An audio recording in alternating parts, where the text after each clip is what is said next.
Hello friends, આપણે YouTube channel game changing સાયકોલોજીમાં આપ સૌનું હાર્દિક સ્વાગત છે.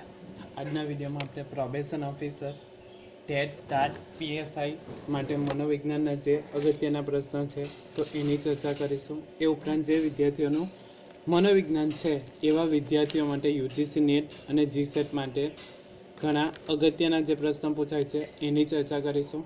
આજના વિડીયોમાં જીસીઆરટી આધારિત જે મનોવિજ્ઞાનના ખૂબ જ અગત્યના પ્રશ્ન છે એ જોઈશું. આ વિડીયો નંબર 9 છે, એટલે કે અગાઉના 8 વિડીયો તમે ન જોયા હોય તો પ્લેલિસ્ટમાંથી તમે એ વિડીયો જોઈ શકો છો. એ ઉપરાંત જે પ્રોબેશન ઓફિસર માટે નવો અભ્યાસક્રમ જાહેર કરવામાં આવ્યો છે એ અંતર્ગત પ્રોબેશન ઓફિસર માટે જે મનોવિજ્ઞાનના પ્રશ્ન અથવા તો જે ટૉપિક છે તો એ ટૉપિકની આપણે ડીપમાં પણ ચર્ચા કરી છે, એટલે કે થિયરી બેઝ વિડીયો પણ બનાવ્યા છે. તે ઉપરાંત એમસીક્યુના પણ વિડીયો છે, એટલે તમે એ પણ ન જોયા હોય તો એ પણ તમે પ્લેલિસ્ટમાં જઈને જોઈ શકો છો. તો સૌપ્રથમ જોઈએ, પ્રેરણા નહીં તો વર્તન નહીં, આ વાત કોને કહેલ છે? એટલે કે એવો પ્રશ્ન છે કે કયા મનોવૈજ્ઞાનિક દ્વારા એવું કહેવામાં આવ્યું છે કે પ્રેરણા નહીં તો વર્તન નહીં, આ વાત કોણે કહેલ છે? Option A Garrett, option B Woodworth, option C C T Morgan અને ઓપ્શન ડી જેપી ગિલફર્ડ. તો સાચો જવાબ આવે છે પ્રેરણા નહીં તો વર્તન નહીં, આ વાત ઓપ્શન એ ગેરેટ દ્વારા કરવામાં આવી છે. એટલે કે પ્રેરણા નહીં તો વર્તન નહીં. ફોર એક્ઝામ્પલ, આપણે કોઈ પણ વર્તન કરીએ છીએ તો એની પાછળ અમુક પ્રેરણા રહેલી છે. ફોર એક્ઝામ્પલ, આપણે ખોરાક ખાઈએ છીએ તો ખોરાક શા માટે ખાઈએ છીએ? તો એની પાછળ પ્રેરણા રહેલી છે કે આપણને ભૂખ લાગી છે અથવા તો આપણો ફેવરિટ ખોરાક આપણી સમક્ષ હાજર છે, એના કારણે આપણને એ ખોરાક ખાવાની પ્રેરણા થાય છે. તો પ્રેરણા નહીં તો વર્તન નહીં, આ વાત ગેરેટ દ્વારા રજૂ કરવામાં આવે છે. ત્યાર પછીનો પ્રશ્ન છે, ઈરણ શબ્દનો કોણે ઉપયોગ કર્યો હતો? અગત્યનો પ્રશ્ન છે. ઈરણ શબ્દનો કોણે ઉપયોગ કર્યો હતો? Option A Woodworth, option B Garrett, option C J P Guilford અને ઓપ્શન ડી મેકડુગલ. તો સાચો જવાબ આવે છે ઓપ્શન એ વુડવર્થના મતે ઈરણ શબ્દનો ઉપયોગ કર્યો હતો, એટલે કે વુડવર્થ દ્વારા ઈરણ શબ્દનો ઉપયોગ કરવામાં આવ્યો હતો. સીધો પ્રશ્ન છે, પ્રશ્ન પૂછાઈ શકે ઈરણ શબ્દનો ઉપયોગ કોણે કર્યો હતો? તો વુડવર્થે કર્યો હતો. ત્યાર પછીનો અગત્યનો પ્રશ્ન છે, પ્રેરણાને સીટી મોર્ગન કેવી ગણે છે? એટલે કે જે પ્રેરણા મોટિવેશન જે છે તો એને સીટી મોર્ગન કેવી ગણે છે? ઓપ્શન એ સંતુલિત, ઓપ્શન બી ચક્રીય, ઓપ્શન સી જટિલ અને ઓપ્શન ડી પરસ્પરાવલંબી. તો સાચો જવાબ આવે છે ઓપ્શન બી ચક્રીય ગણે છે. તો પ્રેરણા, જેને અંગ્રેજીમાં મોટિવેશન કહેવામાં આવે છે, લેટિન શબ્દ મોવેર પરથી ઉતરી આવ્યો છે, તો આ પણ યાદ રાખવાનું છે. તો પ્રેરણાને ચક્રીય ગણી છે કોના દ્વારા? તો સીટી મોર્ગન દ્વારા. કઈ રીતે? તો એ પણ જાણવું જરૂર છે. સૌપ્રથમ જરૂરિયાત ઉદ્ભવે છે કે આપણને ભૂખ લાગે છે, એટલે કે પેટમાં સંકોચન થાય છે, એના કારણે આપણને ભૂખ ખાવાની ઈચ્છા થાય છે, એટલે કે જરૂરિયાત ઉદ્ભવે છે. હવે એ જરૂરિયાત પૂર્ણ કરવા માટે આપણે શું કરીશું? એટલે કે ઈરણ જાગશે, એટલે કે ઈરણ. હવે ઈરણ થાય પછી શું થશે? તો ઈરણ પછી ઉત્તેજન થશે. તો આ તમારે જે ચક્રીય ઘટના છે અથવા તો ચક્રીય બાબત છે તો એ યાદ રાખવાનું છે, ઉત્તેજન. હવે ઉત્તેજન થશે પછી શું થશે? તો લક્ષ્ય મેળવવા માટે પ્રયત્ન કરવામાં આવશે, એટલે કે લક્ષ્ય મેળવશે. હવે લક્ષ્ય મેળવ્યા પછી લક્ષ્યની પ્રાપ્તિ થશે, લક્ષ્યની પ્રાપ્તિ. હવે લક્ષ્યની પ્રાપ્તિ થઈ ગઈ પછી શું થશે? તો ઉત્તેજનમાં ઘટાડો થશે અથવા તો ઉત્તેજનામાં ઘટાડો, ઉત્તેજનમાં ઘટાડો.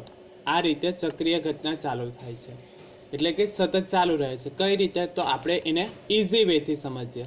તો સૌપ્રથમ આપણને ખોરાક અથવા તો ખોરાક ખાવાની, ભોજન ખાવાની ઈચ્છા થાય છે.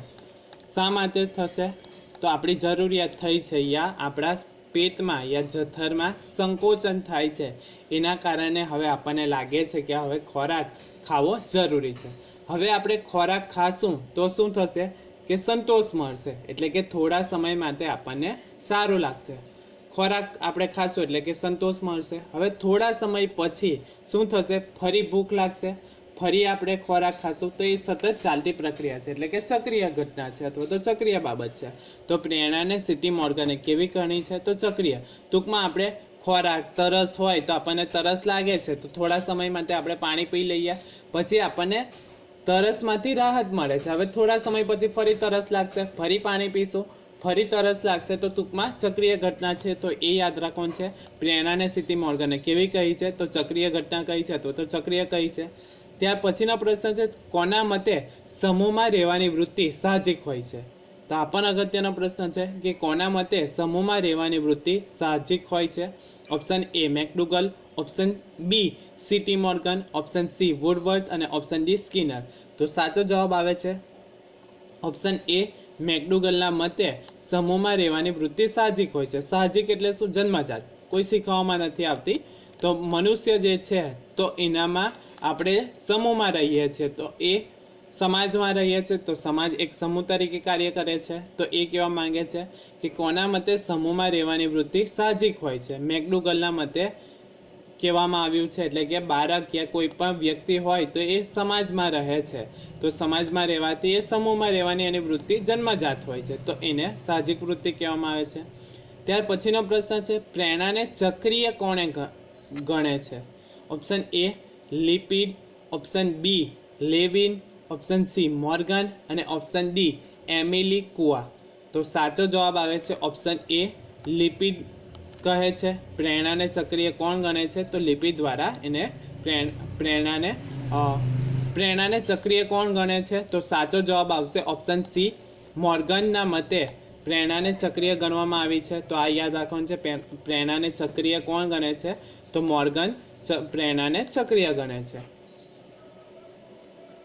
ત્યાર પછીનો પ્રશ્ન છે, આવેગ માટે અંગ્રેજીમાં શબ્દ ઇમોશન શબ્દ મૂળ કઈ ભાષા પરથી ઉતરી આવ્યો છે.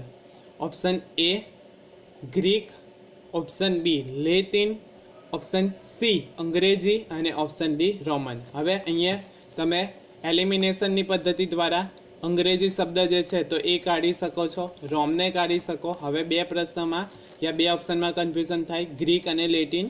તો સાચો જવાબ આવશે ઓપ્શન બી લેટિન શબ્દ પરથી ઉતરી આવ્યો છે, ઇમોવેર શબ્દ પરથી ઉતરી આવ્યો છે. તો આવેગ માટે જે અંગ્રેજી શબ્દ છે એ મોટિવેશન કઈ ભાષા પરથી ઉતરી આવ્યો છે, તો લેટિન શબ્દ ઇમોવેર પરથી ઉતરી આવ્યો છે. તો આ યાદ રાખવાનું છે. ત્યાર પછીનો પ્રશ્ન છે, આવેગ એટલે સમગ્ર ચેતાતંત્રની શુદ્ધાવસ્થા. આ વ્યાખ્યા કોણે આપી છે. ઓપ્શન એ વુડવર્થ અને માર્કવિસ, option B Lewin, option C જેસી કોલમેન અને ઓપ્શન ડી ગેરેટના મતે. તો સાચો જવાબ આવે છે ઓપ્શન એ વુડવર્થ અને માર્કવિસના મતે આવેગ એટલે સમગ્ર ચેતાતંત્રની શુદ્ધાવસ્થા એવું કહેવામાં આવ્યું છે.